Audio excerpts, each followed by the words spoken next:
So this is like the 5th time I've done this now, and they've all been really bad takes.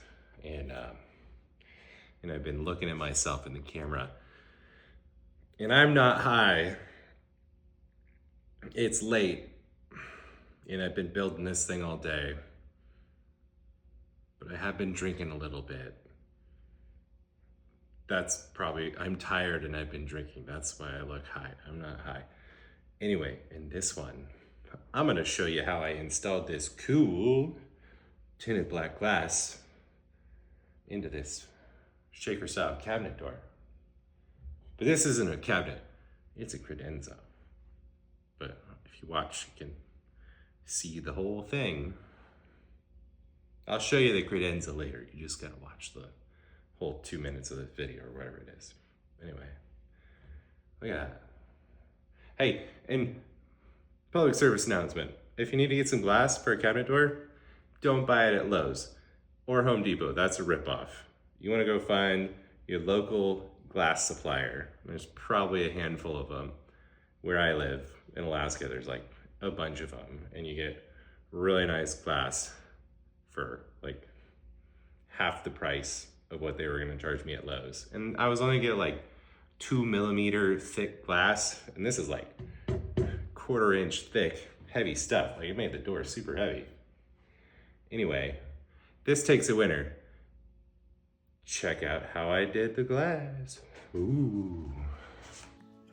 First things first, drop the glass into the back of the door frame. And I cut out the slot for the glass with a 3/8 inch router rabbiting bit.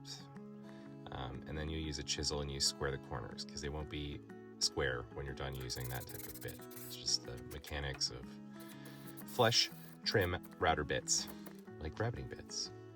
And then to hold the glass in, I use these removable plastic retainer clips. They have like a little rubber spacer that snugs up on the glass. And if you get on Amazon and you search cabinet door glass retainer clips, you'll find these, and they're really cheap and you get a lot of them.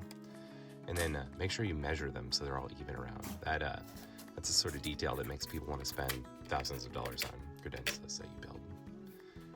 The center box of this cabinet is, we used floating solid panels for the center, and then the outside is glass because that's what the client wanted. And then I forgot to put the finish on this one. And I'm using Danish oil, the Watco brand that you can buy at Home Depot or Lowe's. And I like to use those for things like credenzas because they're really easy to put on, and you don't need tons of protection on a thing like a credenza because people aren't like eating at them or touching them too often. And so I just do what's easiest when I'm making things like this. And if the furniture has lots of nooks and crannies like this, wipe on, wipe off is gonna be the best. And the best wipe on, wipe off that I've found is water locks, but it's like the most caustic shit in the whole world, so I don't use it if I can get away with it. Look at that soft close. That's just great. Maybe another soft close? Nope, because that glass is really nice and heavy. Anyway.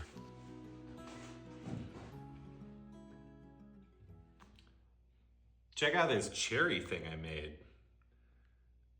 Most of the time I feel like cherry puts off like a real 2000-y vibe, but I got this tinted black glass and this walnut strip over here and down there.